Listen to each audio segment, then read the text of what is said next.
Good morning and welcome back to day 56 in our 365 days of Bible readings to introduce you to the Bible.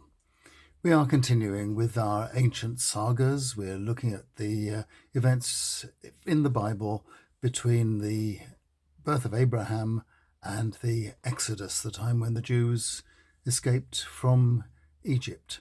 And today on day 56, we are looking at the covenant of circumcision. This is Genesis chapter 17, verses 10 to the first half of verse 12.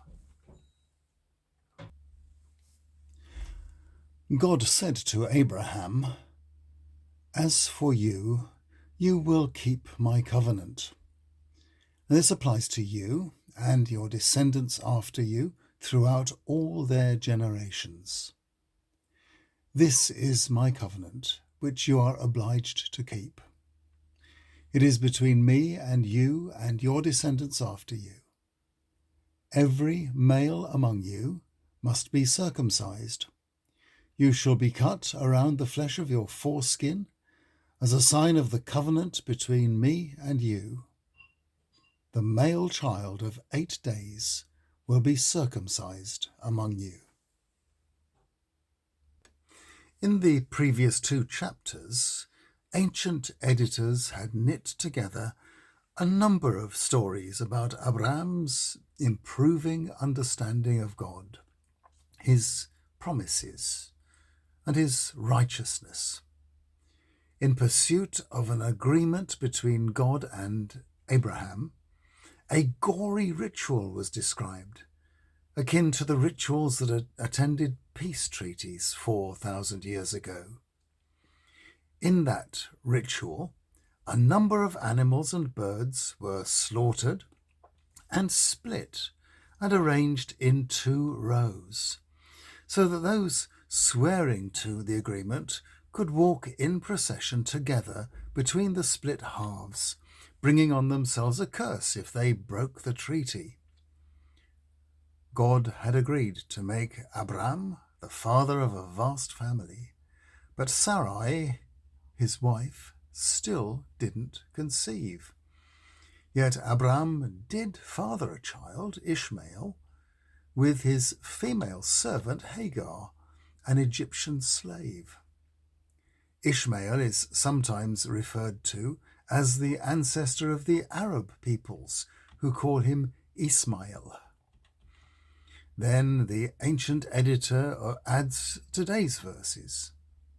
This other covenant sign, the one without all the slaughter of animals, is the sign of circumcision. This sign is better known to us and is in use amongst Jews and Muslims to this day. No longer was the covenant like a peace treaty accompanied by extravagant and messy sacrifices. It was now to be personal, a simple cut, performed a week after birth on all male children. It was at this point that Yahweh gave Abram and Sarai their new and more familiar names: Abraham, father of nations, and Sarah, princess. And Yahweh reiterated his promise to give them many descendants. And Yahweh reiterated his promise to give them many descendants, though Abraham reckoned he was too old and not virile enough to father a child. So why not let Ishmael be his heir? But God insisted that Sarah would become the mother of Isaac, who would in turn father a dozen sons, the ancestors of Israel's 12 tribes. Such a lot turned on these verses gathered together to give a nation their faith and their identity.